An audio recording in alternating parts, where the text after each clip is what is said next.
Hello everyone, welcome to teaching Pathshala. मैं हूं आपकी एजुकेटर ज्योति। इस वीडियो में हम बात करने वाले हैं व्हाट नेक्स्ट, यानी आपके सीएसआर नेट दिसंबर 2023 के रिजल्ट्स आ चुके हैं। जिन बच्चों ने क्वालिफाई किया है उनको कॉन्ग्रेचुलेशंस। जिनका क्वालिफाई नहीं हुआ है उनके लिए ये एक सवाल आता है, दैट इज व्हाट नेक्स्ट। सबसे पहले मैं बता दूं, जिनका क्वालिफाई हो गया है वो बच्चे जो हैं अपने इंटरव्यू प्रोसेस के लिए खुद को तैयार कर सकते हैं। इंस्टीट्यूट का एक आइडिया लेके रख सकते हैं कि कौन से इंस्टीट्यूट में उनको अप्लाई करना है। इंटरव्यू के लिए खुद के जो बेसिक्स हैं, थोड़े से अपडेटेड इंफॉर्मेशंस हैं, और जो आपका इंटरेस्ट एरिया है उसके रिगार्डिंग अपनी नॉलेज को जो है थोड़ा सा आप इन्हांस कीजिए। आप किस फील्ड में काम करना चाहते हैं, वो फील्ड कौन कौन से इंस्टीट्यूट में ऑफर की जाती है, उसके रिगार्डिंग आपको अभी से ही जो है इंफॉर्मेशन लेना शुरू कर देना चाहिए। साथ ही साथ इस बात का भी ध्यान रखें कि कब जो है आपका स्कोर कार्ड आएगा और फाइनल जो है आपका सर्टिफिकेट कब आएगा, उसको डाउनलोड करना, एवरीथिंग ये सब चीजें आपको जो है ऑफिशियल वेबसाइट से टाइमली आप विजिट करते रहिए, आपको जो है इंफॉर्मेशन मिलती रहेगी। अब बात करते हैं उन बच्चों की जिनका क्वालिफाई नहीं हो पाया है, उनके लिए क्या करें। तो उस कैटेगरी में मल्टीपल टाइप के स्टूडेंट आते हैं। जैसे कुछ स्टूडेंट ऐसे होंगे जिनका की एज लिमिट क्रॉस हो चुका है, ठीक है। मे बी किसी बच्चे का जो है ये जो एग्जाम था वो एग्जाम उनका आखिरी अटेम्प्ट था फॉर द जेआरएफ। तो अगर आपकी एज लिमिट क्रॉस हो गई है, लेकिन अगर दूसरी तरफ हम देखें कि ये एग्जाम अगर आपकी जरूरत है, आपको लगता है कि आपको इससे जो है अपनी जॉब फील्ड में मदद मिल सकती है, फ्यूचर में पीएचडी में मदद मिल सकती है, या फिर आप किसी प्रोजेक्ट वर्क में जाना चाहते हो और आप साइंस फील्ड को और लेफ्ट आउट नहीं करना चाहते हो, तो आप ये कर सकते हो कि एज लिमिट अगर जीआरएफ के लिए क्रॉस हो गई है तो एलएस के लिए कोई एज लिमिट नहीं होती है। तो you can start preparing your self for the LS, specially वो बच्चे जिनकी एज लिमिट क्रॉस हो गई है, क्योंकि एलएस के बाद भी जो है you will get multiple options. जैसे कि आप जो है प्रोजेक्ट के लिए जा पाओगे, ठीक है।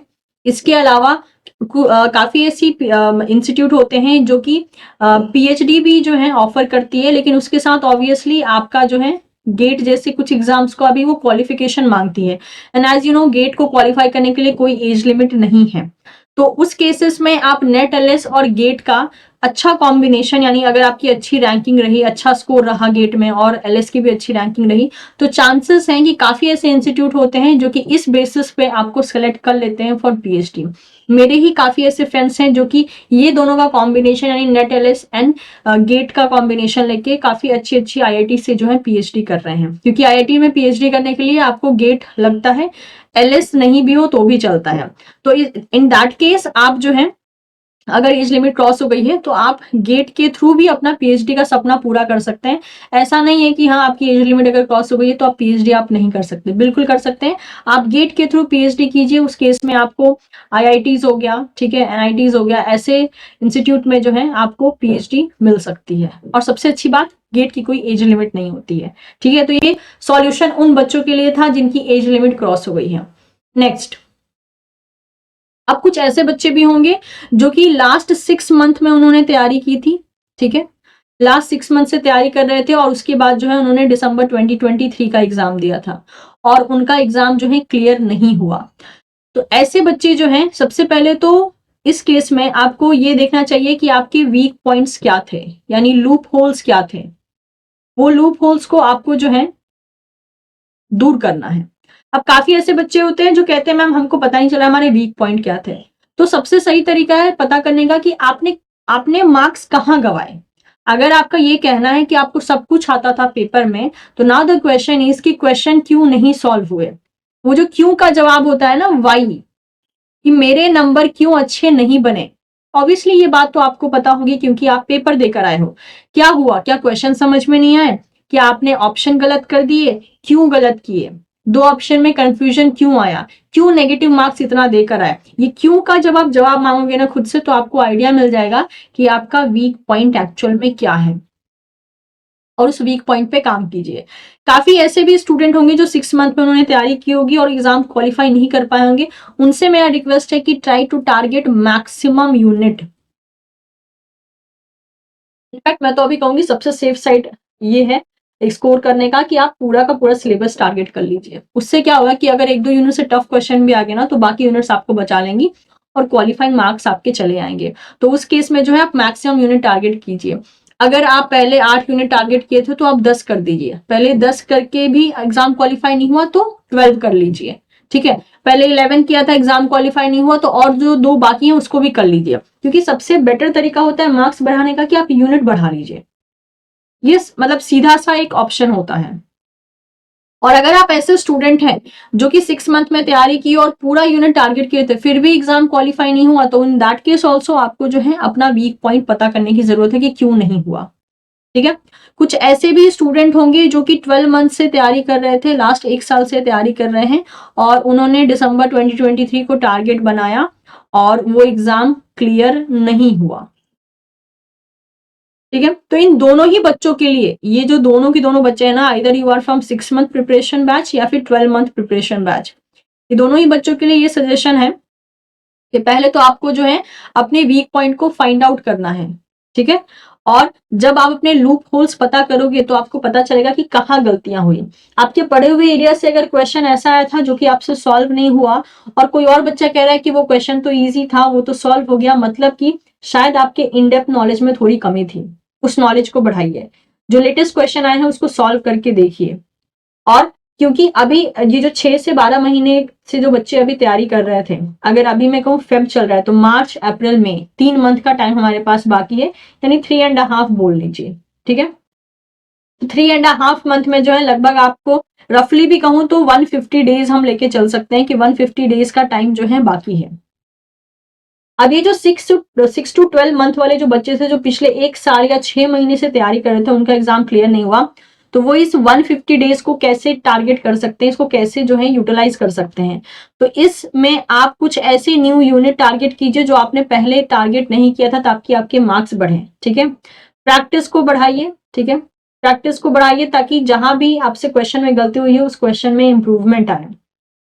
इसके अलावा जब भी आप न्यू यूनिट पढ़ रहे हैं या पुरानी यूनिट पढ़ रहे हैं, अगर आपको लगता है कि पहले की तरह उतना इन डेप्थ में हम नहीं पढ़े हैं तो उसको इन डेप्थ में लेके जाइए, यानी चीजों को थोड़ा सा और डिटेल्ड बेसिस पे पढ़ना शुरू कीजिए।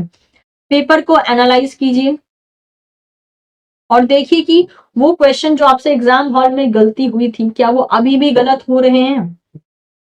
और अगर इसके पीछे यानी पेपर गलत मतलब कि एक तरीके से अच्छा नहीं गया, उसके पीछे का रीजन था आपका पैनिक लेवल, तो उस पर थोड़ा कंट्रोल पाने की कोशिश कीजिए, क्योंकि एग्जाम्पल के तौर पे आप देख चुके हैं पैनिक लेवल कुछ अच्छा नहीं करवाते हैं, इनफैक्ट अच्छे काम को बिगाड़ जरूर देता है, ठीक है।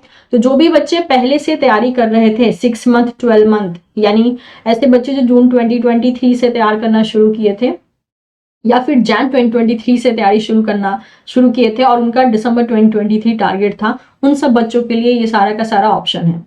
और आप जो है न्यू यूनिट टारगेट कीजिए, इन डेप्थ में पढ़िए, पेपर एनालिसिस प्रॉपर कीजिए और सबसे बड़ी इंपॉर्टेंट चीज दैट इज रिवीजन।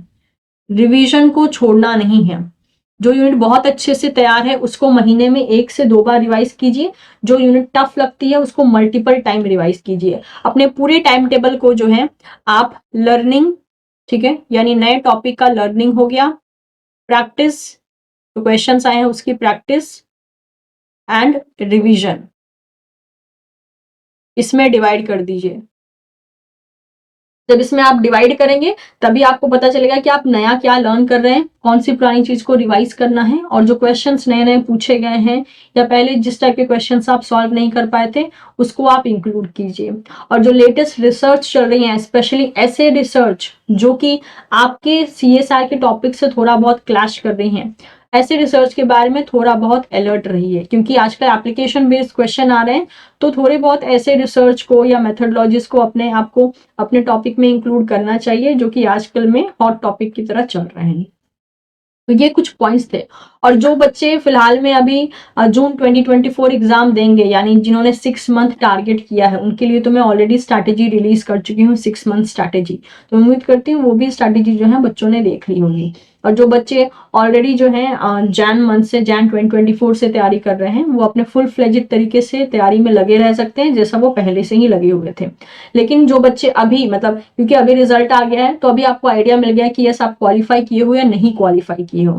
तो जो भी पुराने वाले बच्चे थे जो ऑलरेडी प्रिपेयर कर रहे थे, चाहे जिनकी एज लिमिट क्रॉस हो गई हो, चाहे वो 6 मंथ से प्रिपेयर कर रहे हो, चाहे वो 12 मंथ से प्रिपेयर कर रहे हो, आप सभी के लिए जो है जो एक स्ट्रैटेजी है वो इसी तरीके से काम करेगी कि नए यूनिट को टारगेट कीजिए, इन डेप्थ में पढ़िए, और जो एग्जिस्टिंग यूनिट जो आप पहले से भी पढ़ चुके हैं उनमें भी कुछ थोड़ा सा इन डेप्थ इन्फॉर्मेशन गैदर कीजिए। अगर आपको लगता है कि उस इजी टॉपिक से जो क्वेश्चन आया मैं वो सॉल्व नहीं कर पाया या नहीं कर पाई, तो उस केस में थोड़ा सा आप इन डेप्थ नॉलेज में भी जा सकते हैं। तो ये कुछ पॉसिबल सॉल्यूशन थे जिसके ऊपर आपको फोकस करना चाहिए, और मैं उम्मीद करती हूँ कि आप अपने में इम्प्रूवमेंट कर पाएंगे। सेल्फ एनालिसिस करना बहुत ज़रूरी होता है, क्योंकि कभी कभी ऐसा होता है कि हमारी गलतियां हमें ही पता चल पाती हैं और कोई नहीं बता पाएगा, क्योंकि एग्जाम हॉल में हम थे, हमने वो पेपर देखा, हमने जाना कि हमारा दिमाग कैसे काम किया। ठीक है, so all the very best everyone. मैं उम्मीद करती हूँ कि ये तैयारी आपकी बहुत अच्छी रहेगी और अगली बार एग्जाम में जो है आप बहुत अच्छे से अच्छे नंबरों से इस एग्जाम को पास करोगे। और अगर इन केस आप हमारे साथ प्रिपेयर करना चाहते हैं CSI नेट जून 2024 के लिए, तो आप हमारी टीम को ज्वाइन कर सकते हैं on Vedemy app. Okay, Vedemy app को जो है आप इंस्टॉल कर सकते हैं प्ले स्टोर से, और आप हमारे बैच को ज्वाइन कर सकते हैं। कॉन्टैक्ट नंबर दिया हुआ है, इस कॉन्टैक्ट नंबर पे आप कॉन्टैक्ट कर सकते हैं अगर आपके पास कोई भी क्वेरी हो तो। अदरवाइज डायरेक्टली जो है वेदमी ऐप को डाउनलोड कर सकते हैं आप प्ले स्टोर से, एंड देन वहाँ पे कोर्स को परचेज कर सकते हैं। सारी डिटेल जो है आपको ऐप में ही देखने को मिल जाएगा। Thank you so much everyone. फिर भी आपके पास कोई क्वेरी होती है तो आप मुझे कमेंट सेक्शन में बता सकते हैं। Have a great day guys, bye bye.